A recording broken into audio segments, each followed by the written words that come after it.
How's it going, everybody, and welcome to I Watch It All. We're gonna be talking about a little bit of a Pixar movie right now, and that movie is Onward.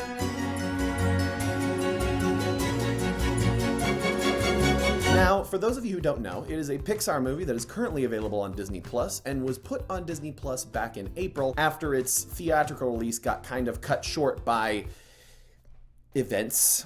Onward is a Pixar movie set in a fantasy world that has become a little bit more like our modern world. It has like orcs and fairies and elves and dragons and all of these things. Basically, it's evolved technology, and since then it's kind of turned into an everyday life thing, just with all of these mythical creatures. Basically, it's like the Artemis Fowl setting, but cohesive. And honestly, going in, I was hearing a lot of very mixed opinions of this. I had some people saying that they liked it. I had some people saying that they didn't like it. And honestly, after going to watch it, I really loved this movie. I mean, first off, the environment of it all is great. I am such a freaking geek for fantasy settings, so like even after watching the trailers, I was like, I need to see this. Even though it kind of had that vibe of like Pixar's lesser entries, like The Good Dinosaur, or Cars 2, or Brave, or that kind of thing. But at the end of the day, I was honestly really impressed by this movie. I felt like it had a lot of really good messages. I thought the voiceover performances were phenomenal. I really loved Chris Pratt's work in this especially. I also really liked Tom Holland in this movie too. It has a lot of really good themes regarding parental relationships and brother relationships, all that kind of stuff, and honestly, at the end of the day, like most Pixar movies, it has a lot of heart to it. It's just a really warm and fuzzy, enjoyable movie that you can just kind of watch and just,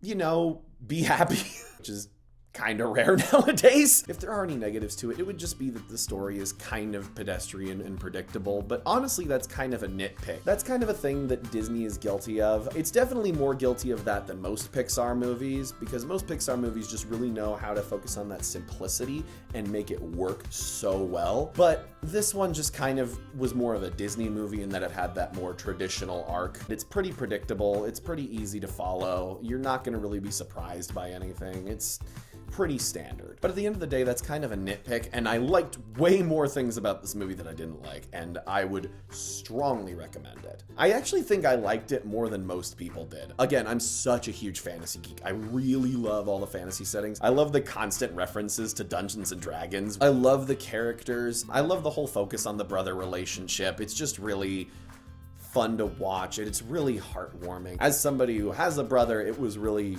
interesting to watch. I would say check it out in general. I don't think you'll be disappointed in it. Just, again, if that same old Disney cookie cutter storyline bothers you, maybe you won't enjoy it as much, but I really loved it a lot. But at the end of the day, I would actually probably rank it among like my top 5 Pixar movies. Like, it's probably up there with like Incredibles 1 and stuff like that as just a really solid film. Well, that's gonna do it for me. I am going to go and continue to raid my roommate's Disney Plus account. Bye.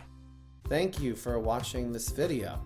Please be sure to like, comment, subscribe, and ring the bell. Also, if you wish to watch me stream games, please follow me at twitch.tv/AidenRudd. Thank you, I think.